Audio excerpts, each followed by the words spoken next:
ഓരോ വീടുകൾക്കകത്തും ദൈവം തെരഞ്ഞെടുത്ത ഒരു മനുഷ്യനെ ദൈവം അപ്പോയിന്റ് ചെയ്തിട്ടുണ്ട്. ഓരോ ഭവനങ്ങൾക്കകത്തും ദൈവത്തിൻ്റെ മുമ്പിൽ മുട്ടുകുത്തുകയും ലോകത്തിൻ്റെയും സാത്താൻ്റെയും അവൻ്റെ പ്രവൃത്തികളുടെയും മുമ്പിൽ മുട്ടുകുത്താത്ത നിങ്ങളെപ്പോലുള്ള ഓരോരുത്തരെ ദൈവം അപ്പോയിന്റ് ചെയ്തിട്ടുണ്ട്. റോമർക്ക് എഴുതിയ ലേഖനം അതിൻ്റെ 11-ാമത്തെ അധ്യായം 7-ാമത്തെ വാക്യം ഇങ്ങനെ പറയുന്നു: ഇസ്രായേൽ ഞാൻ തിരഞ്ഞെടുത്തത് പ്രാപിച്ചില്ല, തിരഞ്ഞെടുക്കപ്പെട്ടവർ അത് പ്രാപിച്ചു. മനസ്സിലാക്കുക, ദൈവത്തിന് തിരഞ്ഞെടുക്കപ്പെട്ടവർ ഉണ്ട്. ദൈവത്തിന് തിരഞ്ഞെടുക്കപ്പെട്ടവർ ഉണ്ട്. ആരാണ് തിരഞ്ഞെടുക്കപ്പെട്ടവർ? സാത്താന്റെയോ അവന്റെ വിശ്വാസങ്ങളിലോ അവന്റെ പ്രവൃത്തിയിലോ അവന്റെ ഭീഷണിയുടെയോ മുമ്പിൽ മുട്ടുകുത്താത്തവനത്രേ ദൈവം തിരഞ്ഞെടുത്തവർ. അവരെക്കുറിച്ച് റോമർക്ക് എഴുതിയ ലേഖനം 11-ന്റെ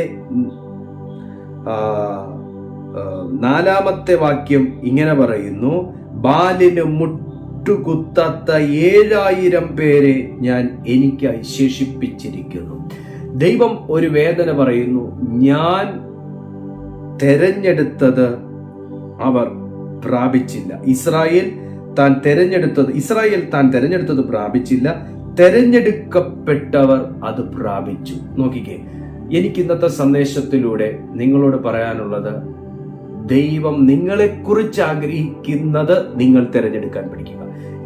എന്റെ തിരഞ്ഞെടുപ്പല്ല മുഖ്യം, ദൈവം എനിക്കായി വെച്ചിരിക്കുന്നതിനെ തിരിച്ചറിഞ്ഞത് തിരഞ്ഞെടുക്കുക. അതാണ് പരമപ്രധാനമായിട്ടുള്ളത്.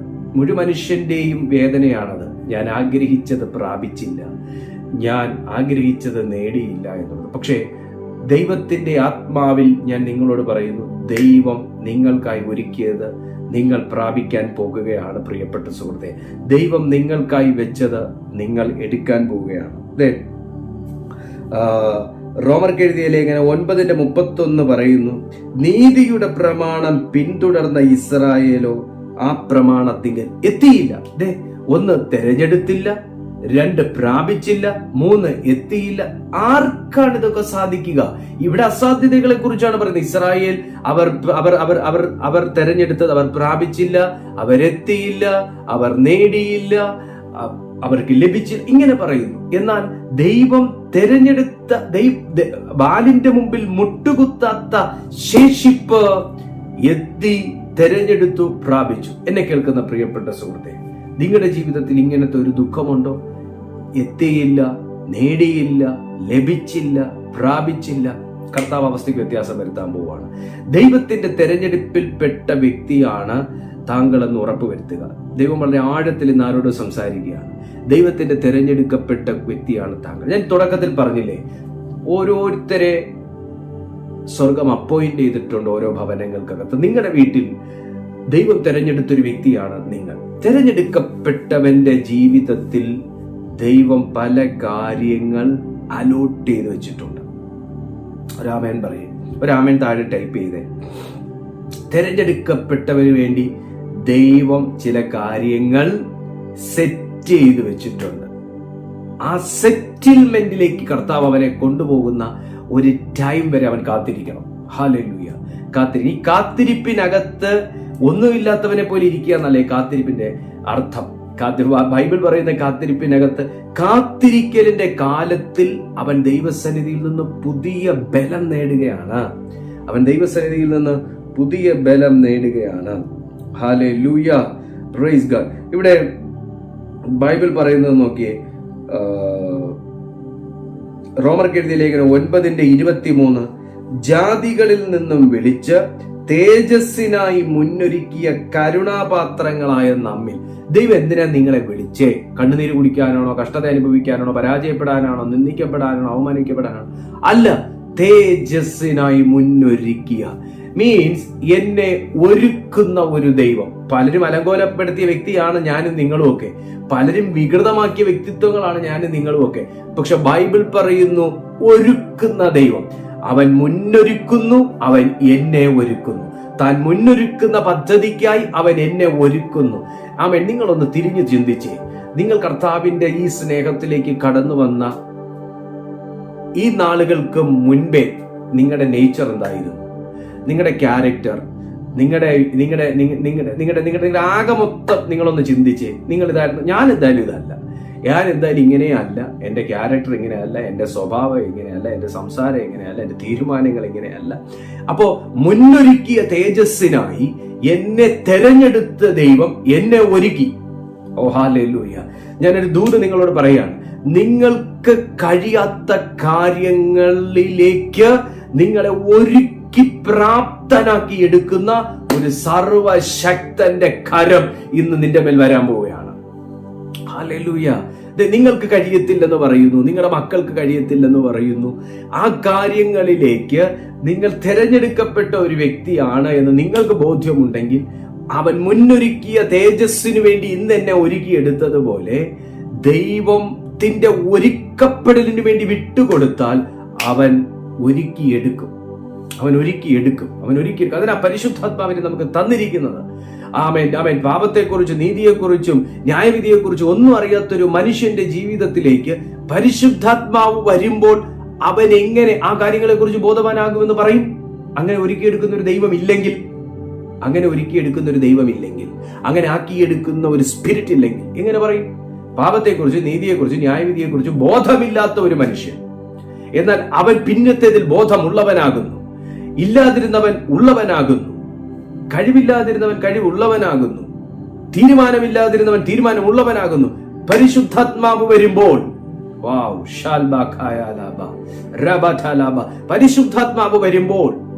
പരിശുദ്ധാത്മാവ് വരുമ്പോൾ പറഞ്ഞേ, പരിശുദ്ധാത്മാവ് വരുമ്പോൾ, താഴെ ടൈപ്പ് ചെയ്തേ, പരിശുദ്ധാത്മാവ് വരുമ്പോൾ.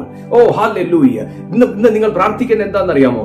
ദൈവമേ, അങ്ങയെ വിശ്വസിക്കാൻ എന്നെ തെരഞ്ഞെടുത്തതുപോലെ, അങ്ങയുടെ ആത്മാവിനെ പ്രാപിക്കാൻ എന്നെ തെരഞ്ഞെടുത്തതുപോലെ, എന്റെ ഭവനത്തിലെ ഇന്ന വ്യക്തിയെ, ഇന്ന ആളിനെ, ഇന്ന പേരുള്ള വ്യക്തിയെ, ഇന്ന ഭവനത്തിൽ താമസിക്കുന്ന വ്യക്തിയെ, ഇന്ന ദേശത്തുള്ള വ്യക്തിയെ അവിടുന്ന് തിരഞ്ഞെടുക്കണമേ. പ്രാർത്ഥിച്ചേ. ഓ ഹല്ലേലൂയ, ഹല്ലേലൂയ. ദൈവം തെരഞ്ഞെടുത്താൽ അങ്ങനത്തെ ഒക്കെ മാറ്റങ്ങൾ ജീവിതത്തിൽ വരും.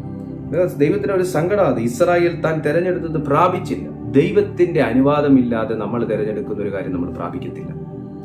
ദൈവത്തിന്റെ ഹിതമില്ലാതെ നമ്മൾ ചെന്ന് വീഴുന്ന കാര്യത്തിൽ ദൈവം കൂട്ടു നിൽക്കത്തില്ല. ദൈവത്തിന് ഇഷ്ടമില്ലാത്തൊരു കാര്യം നമ്മൾ ചെയ്താൽ ദൈവം അതെല്ലാം ഒന്നും അപ്രൂവ് ചെയ്ത് തരത്തില്ല. ഇസ്രായേൽ താൻ തിരഞ്ഞെടുത്തത് പ്രാപിച്ചില്ല. എന്തുകൊണ്ട്? ദൈവത്തോട് മറുതലിച്ചതുകൊണ്ട്. ദൈവത്തോട് മറുതലിച്ചിട്ടൊരു ജീവിതം നമുക്ക് വേണ്ട. ഹല്ലേലൂയ. ദൈവത്തിന്റെ കൃപ നമുക്ക് സകലവും പ്രാപ്യമാക്കി തരും. ദൈവത്തിന്റെ കൃപ നമ്മെ സകലത്തിലും കൊള്ളാമെന്നുള്ളവരാക്കി തീർക്കും. ഹല്ലേലൂയ. കൊരിന്ത്യർക്ക് എഴുതിയ 2-ാമത്തെ ലേഖനം 4-ാമത്തെ അധ്യായം 4-ാമത്തെ വാക്യത്തിൽ ഇങ്ങനെ പറയുന്നത്, ദൈവപ്രതിമയായ ക്രിസ്തുവിന്റെ തേജസ്സുള്ള സുവിശേഷത്തിന്റെ പ്രകാശനം ശോഭിക്കാതിരിപ്പാൻ ഈ ലോകത്തിന്റെ ദൈവം അവിശ്വാസികളുടെ മനസ്സ് കുരുടാക്കി. പിശാചിന് അത് ആ വചനത്തിൽ ഒരു സംശയവും വേണ്ട. പിശാചിന് ആരെ തൊടാൻ പറ്റത്തുള്ളൂ? അവിശ്വാസിയെ തൊടാൻ പറ്റത്തുള്ളൂ. വിശ്വാസിയെ എന്നൊന്ന് കേട്ടെ, വിശ്വാസിയെ തൊടാനോ കുരുടനാക്കാനോ പിശാചിന് കഴിയത്തില്ല. എന്നാൽ ഒരു അവിശ്വാസിയെ അപ്രകാരമാക്കുവാൻ കഴിയും താനും. ഒരു വിശ്വാസി എപ്പോൾ അവിശ്വാസിയുടെ തലത്തിലേക്ക് അധപ്പതിക്കുന്നുവോ ആ സെക്കൻഡ് മുതൽ അവന്റെ ജീവിതത്തിൽ അന്ധതയുടെ അവസ്ഥ തുടരും. എന്നെ കേൾക്കുന്ന പ്രിയപ്പെട്ട കുടുംബമേ, നിങ്ങൾ കാണണമെന്ന് ആഗ്രഹിക്കുന്ന ചില കാര്യങ്ങൾ ഇതുവരെയും കാണാൻ കഴിയാത്തതുപോലെ നിങ്ങളെ അന്ധത പിടിപ്പിച്ചിരിക്കുന്ന തിന്മയുടെ ശക്തികളിൽ നിങ്ങൾക്കൊരു പൂർണ്ണ ജയം വേണമെങ്കിൽ അവിശ്വാസത്തിന്റെ ഒരു കറയോ കണികയോ പോലും ജീവിതത്തിൽ ഇല്ലെന്ന് ഉറപ്പ് വരുത്തിയാട്ടെ. In the name of Jesus. ശിഷ്യന്മാരെ സംബന്ധിച്ച്, യേശുവിന്റെ ശിഷ്യന്മാരൊക്കെയാന്ന് പറഞ്ഞാലും ശിഷ്യന്മാരെ സംബന്ധിച്ച് കർത്താവിന്റെ വിശ്വാസത്തിന്റെ പകർച്ച അവർക്ക് കിട്ടിയിട്ടില്ലായിരുന്നു. അവർക്ക് ഭയങ്കര സംശയമായിരുന്നു. അവർ കാറ്റ് താടി ഉലയുന്ന അവസ്ഥയായിരുന്നു. നമ്മുടെ ജീവിതത്തിലും വരും കാറ്റും കടലും പേമാരിയും ഒക്കെ. പക്ഷേ വിശ്വാസം കൈവിടരുത്. കാരണം ഇപ്പോഴും നിങ്ങൾ വിശ്വസിക്കുന്നില്ലയോ എന്നൊക്കെ യേശു ചോദിച്ച സംഭവങ്ങളുണ്ട്, ഭാഗങ്ങളുണ്ട്. അപ്പൊ അർത്ഥം, കർത്താവ് ആഗ്രഹിച്ച ഒരു വിശ്വാസത്തിലേക്ക് കയറാൻ അവർക്ക് കഴിഞ്ഞിരുന്നില്ല എന്നുള്ളത് സത്യമാണ്. കർത്താവ് ആഗ്രഹിച്ചതുപോലെ കൂടെയൊക്കെ അവർ നിന്നു. പക്ഷെ വിശ്വാസത്തിന്റെ എഞ്ചുപടി പഠിച്ചെടുക്കാൻ അവർക്ക് കഴിഞ്ഞില്ല. പിന്നത്തേൽ ദൈവം അവരെ ബലപ്പെടുത്തി. ഞാൻ പറഞ്ഞു വന്നതിന്റെ സാരം, അതുകൊണ്ടാണ് അതിനകത്ത് യൂദായെ സാത്താന് കുരുടനാക്കാൻ പറ്റി. ഒരു സമയത്തേക്കെങ്കിലും പത്രോസിനെ പാറ്റാൻ സാത്താന് പറ്റി. ഓർക്കണം നമ്മള്.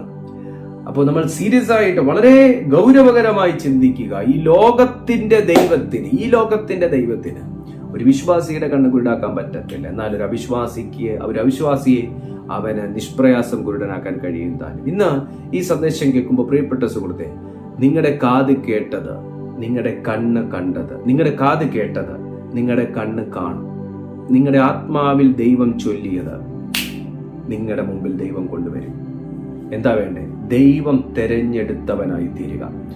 ദൈവം തെരഞ്ഞെടുത്ത് നിങ്ങളുടെ മേൽ പകരാൻ ആഗ്രഹിച്ചത് പ്രാപിച്ചെടുക്കാൻ തയ്യാറായി തീരുക. സർവശക്തനായ ദൈവം നിങ്ങളെ അനുഗ്രഹിക്കട്ടെ. ഉറപ്പായിട്ടും ഈ വീഡിയോയ്ക്ക് നിങ്ങൾ ലൈക്ക് കൊടുക്കണം. മറ്റുള്ളവർക്ക് നിങ്ങൾ ഈ വീഡിയോ സെൻഡ് ചെയ്യുകയും വേണം. മറക്കണ്ട, എല്ലാ ദിവസവും രാവിലെ 6:30 മണിക്കും വൈകുന്നേരം 6:30 മണിക്കും ഞങ്ങളുടെ ഈ സന്ദേശം യൂട്യൂബിൽ ആൻഡ് സൂമിലും അവൈലബിൾ ആണ്. നിങ്ങൾ ജോയിൻ ചെയ്താട്ടെ. നിങ്ങളുടെ പ്രാർത്ഥനാ വിഷയങ്ങൾ വാട്സാപ്പിൽ ഞങ്ങളെ അറിയിച്ചാട്ടെ. കർത്താവ് നിങ്ങളെ സകലത്തിലും സമൃദ്ധമായി അനുഗ്രഹിക്കട്ടെ. ദൈവം തെരഞ്ഞെടുത്തവൻ ആകുക.